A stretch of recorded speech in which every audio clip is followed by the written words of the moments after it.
Hoje é dia de análise do cenário político. Em que pé está Brasília? Depois de 10 dias após as publicações da série de reportagens do site The Intercept Brasil, que expõe o conteúdo das mensagens entre Sérgio Moro e Deltan Dallagnol.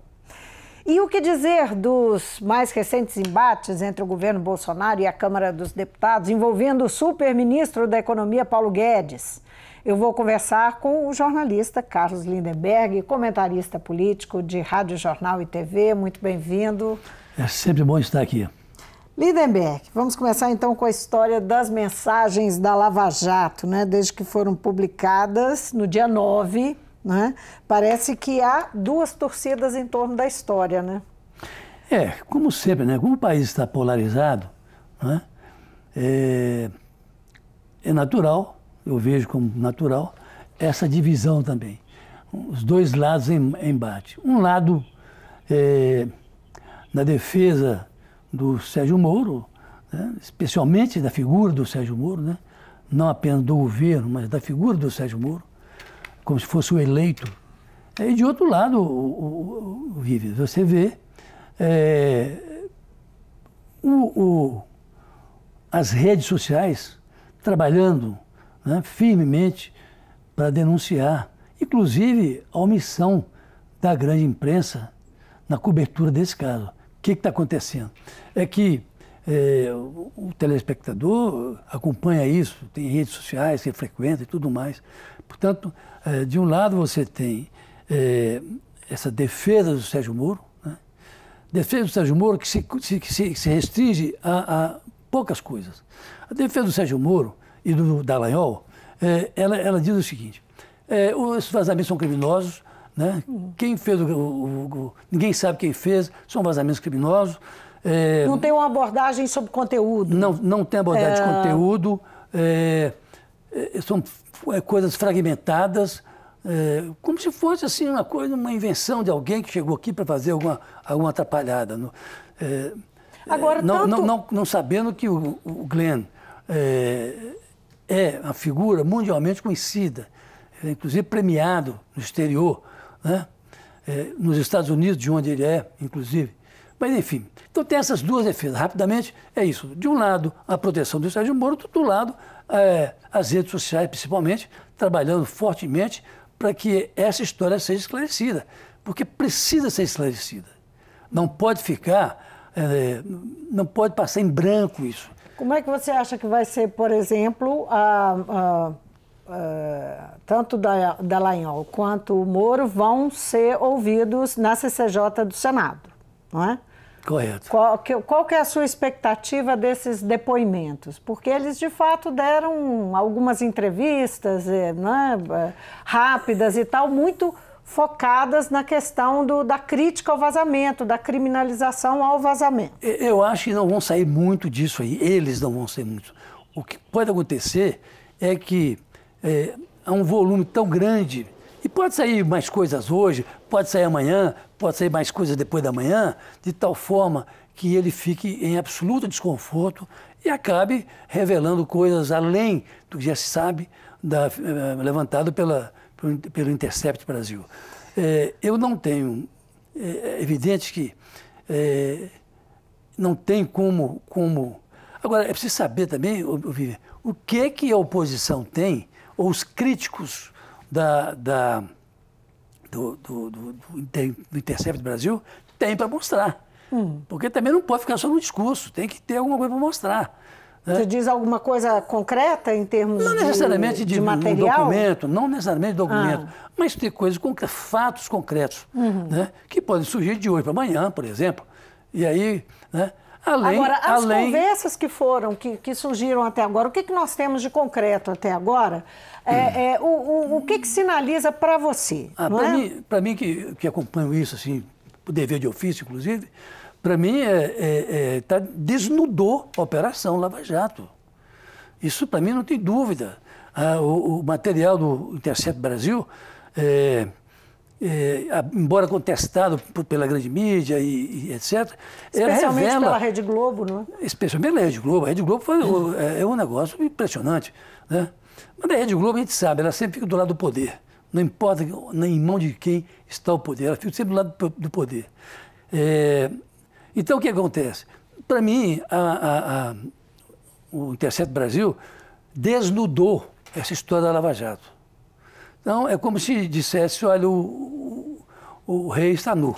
Pois é, agora que impacto isso pode ter para o governo Bolsonaro, do qual o Sérgio Moro é hoje o ministro, considerado o Bolsonaro, quando assume e monta seu governo, ele tem dois super-ministros. Um é o Paulo Guedes, da Economia, o outro da Justiça e Segurança Pública, que é o Sérgio Moro. O Sérgio Moro entrou no governo como fiador moral do governo Bolsonaro. Não, como é que isso pode impactar? O desgaste político, primeiro, está centrado no Sérgio Moro. Ele que é o suspeito, vamos dizer assim. Agora, é evidente que isso contamina o governo. Agora, Bolsonaro está fazendo uma aposta, né? Ele reiteradamente tem manifestado apoio. É isso que eu vou dizer. O Bolsonaro trouxe a crise ou o problema para dentro do governo. Botou o problema do Sérgio Moro, que era do Sérgio Moro, é do Sérgio Moro, porque ele era juiz na época, ele não era ministro da Justiça. Mas o Bolsonaro, inadvertidamente talvez, trouxe o problema para o colo dele. O problema hoje é do Bolsonaro. E isso causa desgaste, sim, no Bolsonaro. Basta ver as pesquisas que têm saído por aí. Ele não consegue sair daqueles 20 e poucos por cento, 17, 20 e poucos por cento de aprovação. Mas ele não está mirando também o fato de Moro ser ainda um herói para boa parte da população? Mas o grande problema que eu acho é o seguinte, o Moro, se ele sair bem dessa crise, eu não sei se ele sai bem, mas se ele sair bem dessa crise, ele sai maior do que Bolsonaro. Aí ele cria um problema para o Bolsonaro, porque ele vai ser candidato à presidência da República. Não tem a menor dúvida, se ele sair bem dessa crise. Eu tenho as minhas dúvidas que ele consiga sair bem dessa crise, porque as coisas contra ele são fortíssimas, né? Não são só fortíssimas, com isso aí vai cair no Supremo Tribunal Federal, né? Alguns ministros já se manifestaram com relação à criminalização da denúncia, né? 2 ou 3, pelo menos, eu já ouvi dizendo que o fato de essas denúncias serem criminosas, e na verdade são, elas não deixam de impactar um julgamento futuro que possa vir por aí. Porque ela mostra que o Sérgio Moro foi parcial naquela Operação Lava Jato. Né? Se ele pensava ser ministro ou não, outra história, mas ele foi absolutamente parcial. Agora, ainda esse mês, falando nisso, ainda esse mês o Supremo vai analisar o habeas corpus que a defesa do ex-presidente Lula fundamenta com a suspeição do Moro. Exatamente. Dia 25, se não me engano? Dia 26. Dia 26. 25 ou 26, acho que é 26. Sim, mas enfim, vai ser esse mês. Como é que você imagina, não é, que pode, não é, dado o movimento dos ministros do Supremo, nem todos se expuseram, mas você faz alguma aposta em relação ao resultado desse julgamento e se por acaso Lula for solto, o que pode acontecer com o cenário político? Bom, aí muda tudo, né? Lula solto, muda tudo. Muda tudo. Eu acho que por isso, inclusive, vai pesar muito na decisão do Supremo. O Supremo, o Tribunal Federal, por mais que sejam togados, né, usam aquela toga, é também um ente político, é um ator político. Eu acho que você vê que ainda era ministro, era comandante do Exército, aquele general que anda na cadeira Augusto de roda. Heleno. Augusto Heleno, Vilas Boas. Vilas Boas. Ele, no dia do julgamento, na semana do julgamento de uma coisa também envolvendo Lula, ele soltou uma nota, Sim. Uma nota que mudou para mim o resultado. Aliás, não mudou, porque suspenderam o julgamento. Não fizeram o julgamento.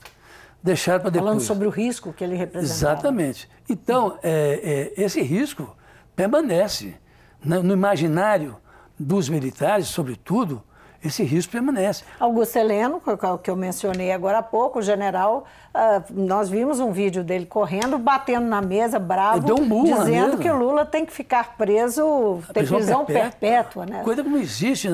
E que o presidente defendeu, não por acaso defendeu nesta terça-feira. Né? Sim, então veja só, esse julgamento, ele tem muitas implicações. Eu acho exatamente por isso o Supremo não vai... Eu acho que 4 votos ali pela liberdade do Lula é possível.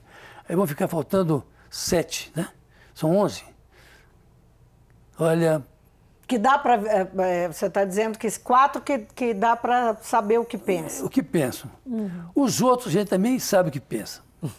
Você também sabe. Então, acho que vai ser um 7-4 aí. Falando um pouquinho agora do Congresso Nacional, senão a gente não avança, nós temos uma pauta grande. E a relação com o presidente. Nos últimos dias, o presidente da Câmara voltou a criticar o governo Bolsonaro, inclusive relacionando críticas relacionadas à atuação e ao comportamento do Paulo Guedes, do ministro da Economia, em reação ao parecer que saiu, não é que foi lido, o parecer que deve ser votado da reforma da Previdência. E também sobre o episódio do Joaquim Levy, da demissão do Joaquim Levy e tal. O governo perdeu todos. Ele chegou a falar em fábrica... Né, usina de crises. Usina de crises. É usina de crises, né? Ele classificou o botando deputado... foco na equipe econômica. O deputado Rodrigo Maia chamou o governo do Bolsonaro de uma usina de crises. Porque todo dia tem uma crise. Porque o que aconteceu naquele dia que ele falou da usina de crises? O Paulo Guedes, que foi derrotado na comissão especial que examina a reforma agrária, ele foi derrotado. Reforma da Previdência. Reforma da Previdência. E ele saiu dando entrevista, dizendo que abortaram a Previdência, a reforma da Previdência. Ora, como abortaram? Quer dizer que ele tem que ele manda uma marmita e não se pode olhar o que tem na marmita e não se pode mexer na marmita. Passou esse tempo. O Congresso, que é um Congresso que não é um bom Congresso, não é? Mas mesmo assim, é claro que as leis têm que passar por lá. O projeto do governo tinha que passar por lá. Ele queria que fosse fechado, a marmita fechada. Isso ninguém mostra um descolamento maior do Congresso Nacional com o Executivo? Há um afastamento. Sobretudo depois disso, vem a demissão do Joaquim Levy, né, que foi do governo da Dilma, foi do Banco Mundial, né, foi presidente do Bradesco, diretor do Bradesco. Ou seja, é uma pessoa, um técnico, é muito mais um técnico do que um militante qualquer. E o Bolsonaro fala aquela coisa de dizer que a cabeça do Joaquim Levy estava a prêmio. E o Rodrigo Maia reagiu. Joaquim Levy. O Maia reagiu violentamente, dizendo que uma covardia que ele jamais tinha visto. Uma covardia do governo que ele jamais tinha visto. Ele mencionou diretamente, apesar dele suavizar em algum momento, ele mencionou diretamente o Paulo Guedes nesse episódio da covardia. Porque o embate é com o Paulo Guedes, né? Apesar deles serem parceiros, não é, em relação à reforma da Previdência, né? Tanto é que ele está ajudando. Agora, o Bolsonaro sofreu derrotas. Ele vem sofrendo derrotas desde a instalação do Congresso, tem sofrido derrotas no Parlamento. Mas na semana passada, ele sofreu derrotas flagrantes, como o parecer, né, da Previdência, também o projeto das armas, né, do porte de armas no Senado. Também. E no Supremo ele sofreu uma primeira derrota relativa à questão do decreto dos conselhos, não é? Que extinguia os conselhos. É verdade. E o Supremo tomou uma decisão que ia de encontro com o que ele contraria queria. Os interesses do Executivo. Olha, o que você pode ver isso aí? Eu só queria chamar a atenção para uma coisa. O governo Bolsonaro ainda não completou 6 meses e tem já um histórico de derrotas acumuladas no Congresso e agora sofre uma no Supremo. Queria que você analisasse a partir disso. É evidente, nós estamos falando aqui de política, né? Nós estamos analisando e discutindo fatos políticos que ocorrem na cena política, né? E o que está acontecendo? É que o Bolsonaro tem uma péssima relação com a Câmara dos Deputados e agora também com o Senado. Ele tem uma péssima relação, por quê? Porque ele não é uma pessoa de diálogo. ele é prepotente, ele não é uma pessoa de diálogo. Os bolsonaristas que me desculpem, mas ele não é uma pessoa que parece ter passado quase 30 anos na Câmara dos Deputados. Ele não dialoga, ele não conversa, ele não chama as pessoas para conversar, né? Então, tudo isso cria um hiato entre o Executivo e o Legislativo. E quase tudo, ou quase uma boa parte do que o Executivo produz tem que passar pelo Legislativo, mas não passa. Por que não passa? Porque essas derrotas, dada a má relação do Executivo com o Legislativo. Sem falar em alguns quadros que Bolsonaro colocou como ministro, que, na verdade, só cria problema também, né? E você vê perspectiva para que mude esse cenário do governo, não é? Esse tipo de relação? Não vejo isso. Não vejo porque não há a disposição do Bolsonaro de mudar o seu comportamento. E pior, é que ele tem os filhos que complementam a ação dele. Quando não, toma a frente, né, da ação dele. Agora, que poder, então, o Congresso ganha nesse momento? Porque o que a gente vê na Câmara, por exemplo, no caso da reforma da Previdência, e na própria disposição e no discurso do presidente da Câmara, Rodrigo Maia, é de um empoderamento da Casa e dele, Rodrigo Maia, na condução de projetos, de pautas e tal. Total. O protagonismo hoje é do Congresso. Não é só Nós vamos ter aí um parlamentarismo... disfarçado. Disfarçado? Vamos ter porque você está vendo que o Rodrigo Maia está cada vez mais distante do Executivo, né? Às vezes os dois se encontram, né? O Bolsonaro e o Rodrigo Maia, um faz uma brincadeira com o outro, mas aquilo é apenas uma diversão, apenas para as televisões, digamos assim, né? E para os fotógrafos. Porque, na verdade, o embate político está estabelecido entre o Legislativo, o Congresso e o governo. Inclusive, o próprio presidente do Senado, né, que é um participante de tudo isso, ele também está mais próximo agora do Rodrigo Maia do que do Bolsonaro. Ou seja, a vida não vai ser fácil para Bolsonaro, a menos que ele mude a sua postura e entenda que ele não pode ficar aí defendendo pena de morte, como ele fez essa semana, né? A propósito de um crime que houve no Rio de Janeiro. Ele vai dizer, infelizmente, não temos pena de morte no Brasil. Isso não é coisa do presidente da República tá lamentando, né? Agora, Lindenberg, em Minas Gerais, hein? Falando de relação, né? Executivo-legislativo, é claro que nós temos personagens diferentes, não é? Mas também tem uma relação complicada aí, né? E muitos desafios. Você me fez lembrar onde está Minas, né? Em Minas, onde está, me fez lembrar o Antônio Carlos Ribeiro de Andrade, que foi governador de Minas, né? A responder Getúlio Vargas, quando o Getúlio perguntou em 1930, e Minas, como está? Aí respondeu o condestável Antônio Carlos Ribeiro de Andrade, está onde sempre esteve.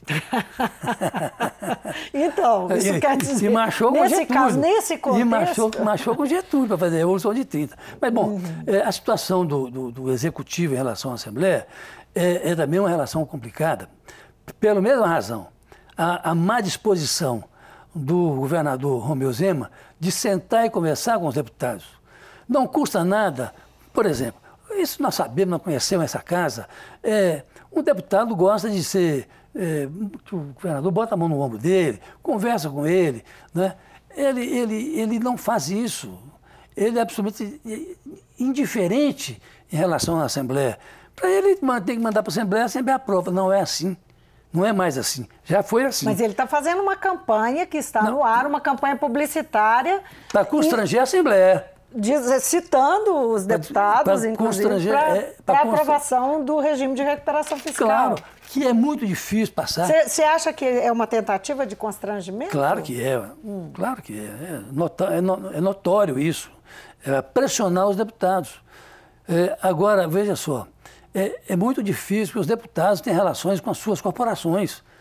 Evidente que tem. O pessoal da segurança, o pessoal do serviço público, né, dos servidores do Estado. Esse pessoal não nasceu do nada. Então, eles têm essa coisa.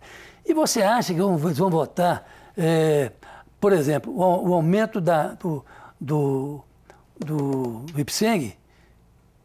Não vai. Da alíquota. Da alíquota? Não vai. Passar de 8 para 14, por exemplo, né? Não vai. Você acha que vai facilmente autorizar a venda da CEMIG, um ícone de Minas Gerais, mudou Minas Gerais, quando o Juscelino criou a CEMIG, e você acha que não vai ser fácil. Agora, ele está no papel dele, de jogar as cartas, vai jogando carta.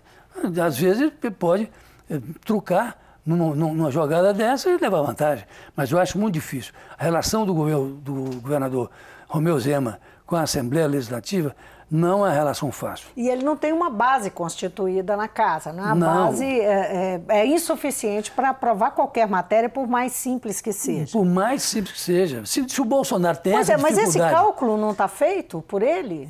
Eu suponho que não. Ele acha que ele vai jogar... Aí é que eu te falei, vai jogando carta, o adversário ganha aqui, ganha ali, uma hora dessa você truca e leva. Mas eu acho muito difícil, deixando o jogo de lado, né? Eu acho muito difícil, dada a relação dele com a Assembleia. Ele acha que a Assembleia deve aprovar. Eu me lembro na campanha, eu entrevistei o Romeu Zema, e ele dizia o seguinte, qual era a ideia dele? Não, quando o projeto é bom, não tem por que os deputados ficarem contra. Os deputados têm que ficar agora. Bom para quem? Bom para ele, Romeu Zema, para o Executivo, ou bom para o Legislativo, ou bom para a população. É isso que vai importar. Eu tenho a impressão que desse conjunto que vem aí, até porque, Vivian, há uma outra saída. O encontro de contas que o governador, então, Fernando Pimentel, propôs a Michel Temer, que não aceitou, mas como o Zema tem uma boa relação com o Bolsonaro, quem sabe ele consegue isso. Fazer esse encontro de contas. Mas ele não está levando isso em consideração, não. Pelo menos até agora ele tem considerado. Porque ele desprezou essa ideia. Não sei se porque foi a ideia do governador anterior, ele não está. Mas essa é uma saída. Porque nesse encontro de contas pode sobrar para Minas Gerais qualquer coisa em torno de 60 bilhões de reais.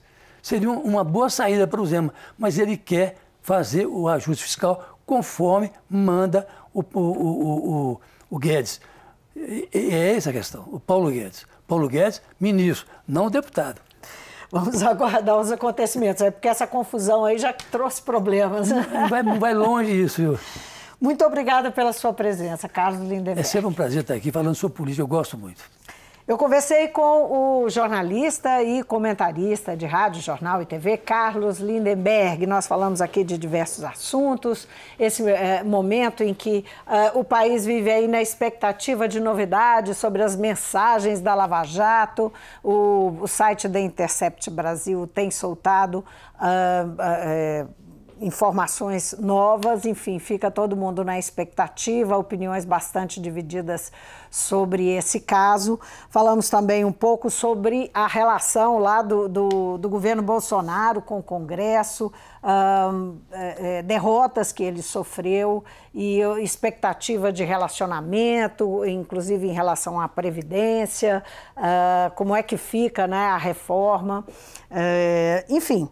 E também sobre o governo de Minas e a relação do governador Romeu Zema com a Assembleia do Estado. O Mundo Político fica por aqui. Se você quiser rever essa entrevista, é só acessar nosso site ou o YouTube. Para falar conosco, o Twitter ou e-mail. Então, obrigada pela companhia e até a próxima.